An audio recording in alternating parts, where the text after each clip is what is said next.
course, and there's a lot happening this weekend actually. But before I get into that, just in case you've been following volleyball action, last night I believe it was Bahamas. They lost three straight to Jamaica, and the men also 3-1 to Jamaica.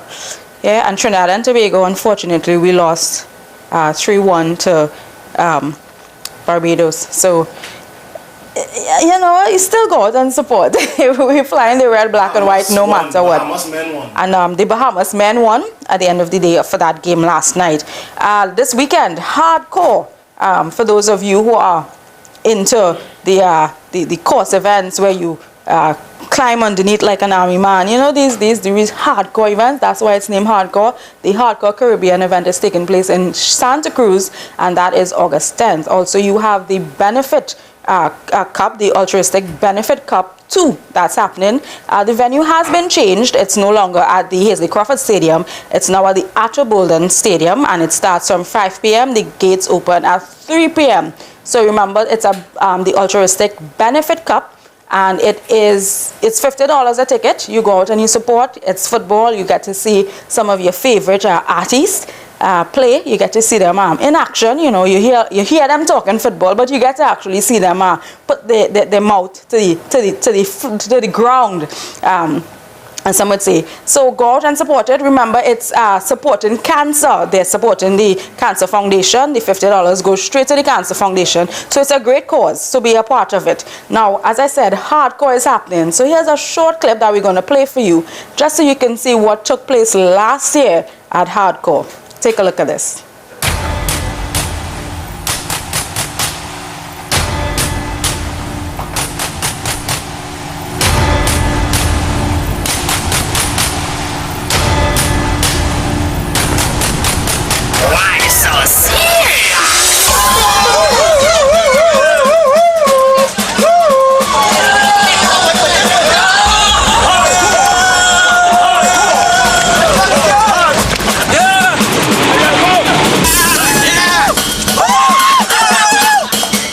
We wanted to create an event that was open to anybody and to just create a really difficult kind of personal challenge for something slightly different than your kind of standard adventure challenge.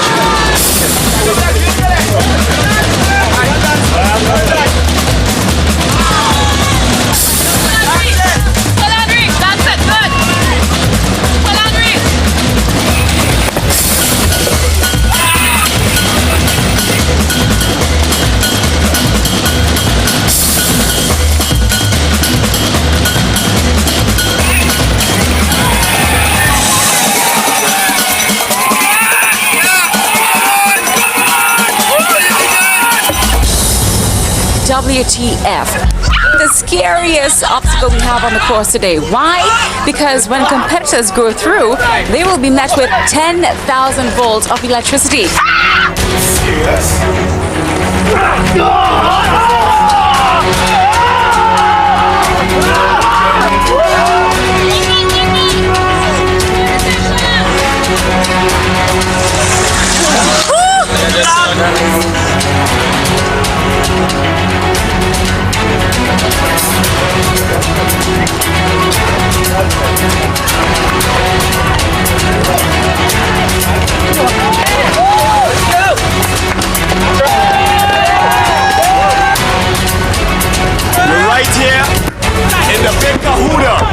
And the action is mounting. Are you guys ready?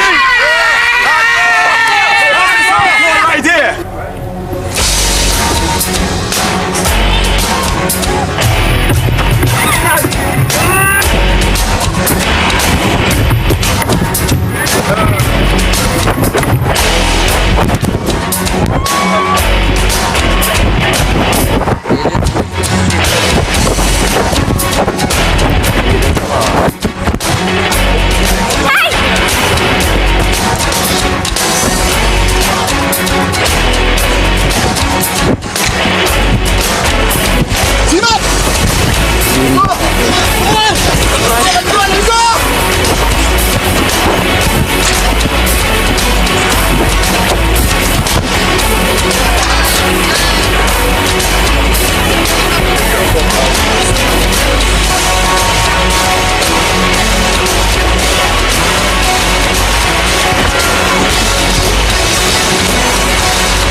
in, just zoom in.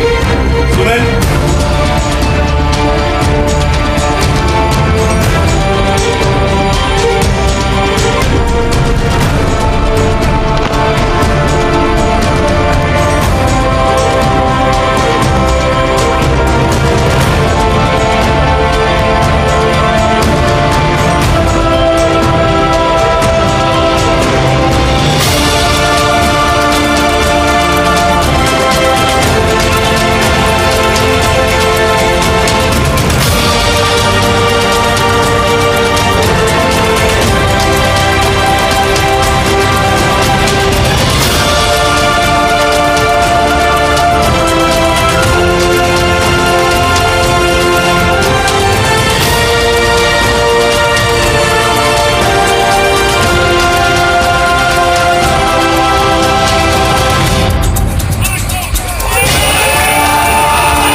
Wow, I did tell you it was a lot of hard work, and that's why it's called hardcore. So congrats to those who took part last year and those who will be taking part this year. I know it's a lot of preparation and a lot of work, and it's not just physical. I know it's a lot of mental, especially when you saw them run through the electricity part of it, you're being electrocuted. Wow, all right. So I would definitely be on this end looking at it while the others participate.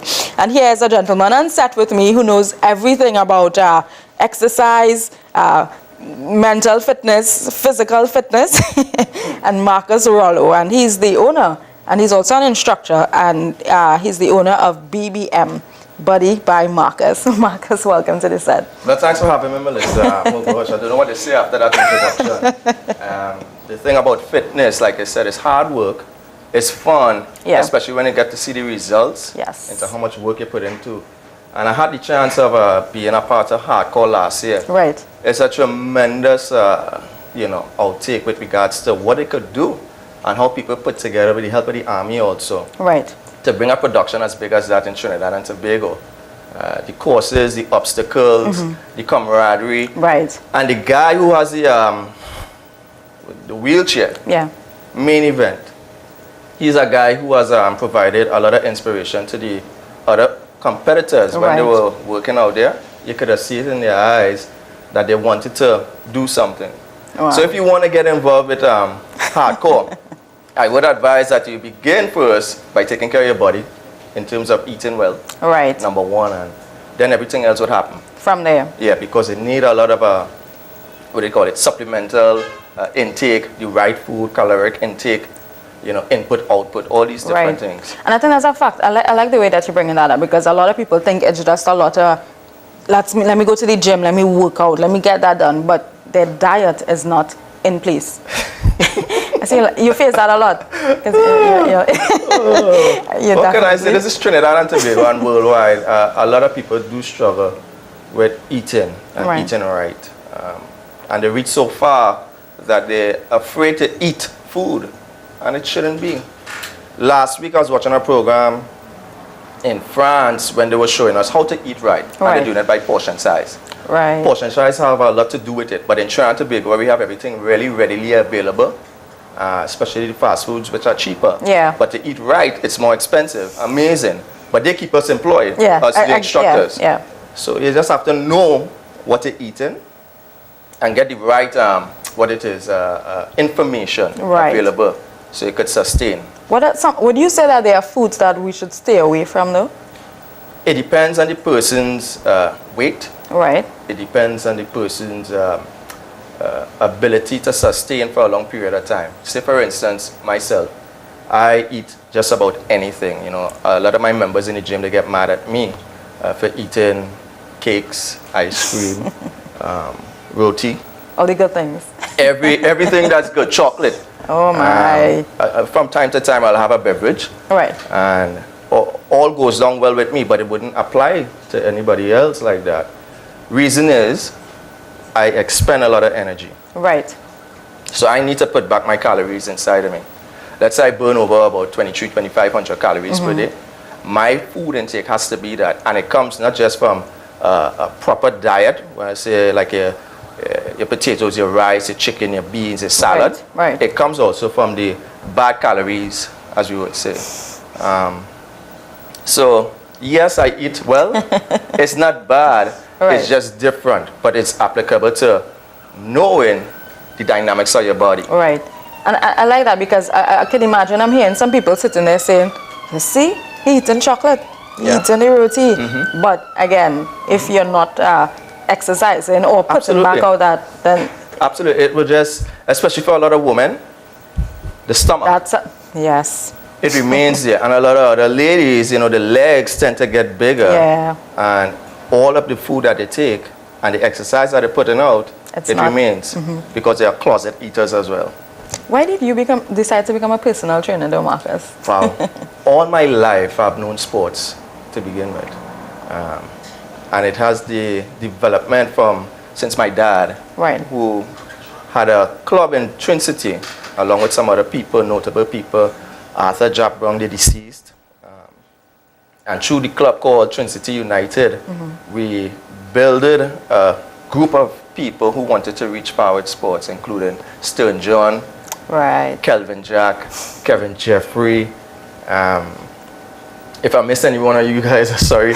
But a lot of these guys have paved the way for me to continue with success in sports. Right. And I just took it to another level by applying myself in school, got some subjects, and I went abroad, did my thing in the States, and I was afforded the opportunity to win scholarships in soccer / football.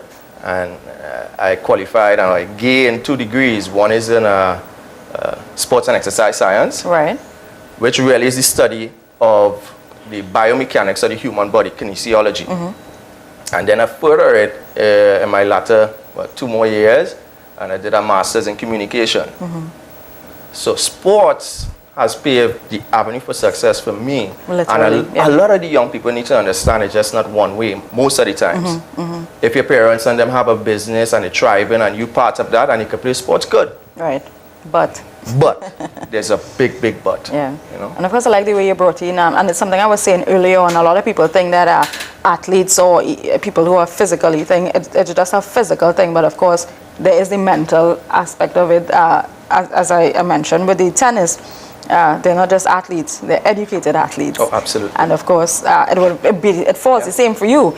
You were a footballer, soccer player, and you didn't decide I'm just going to do that alone. You decided I'm also going to get an education, which is very important. Because I think for you it's a plus. You're not just a trainer who knows of just experience or seeing, but you studied.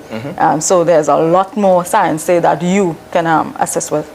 This man, Dr. Michael Myers, he was one time the trainer, or I wouldn't say the trainer, but the assistant, the food assistant, strength training assistant for the U.S. Olympic team. And he was one of my tutors, my professors in the States at West Texas A&M University. What he has showed us is the ability to perform under stress is nothing they could teach you. It's something through the experience of time and through the experience of losing and falling down and getting there and knowing what to do next over and over. It builds you up, not just in the sport that you play, but in life. And we've all had our share of pitfalls and whatnot. And you can apply what you have learned in the sporting arena and put it to what you need to do next. All right. So, Marcus, we're going to take a short break, but we're going to come back and talk some more on physical health, mental health, being healthy in general. LTS, let's take a break. Awesome.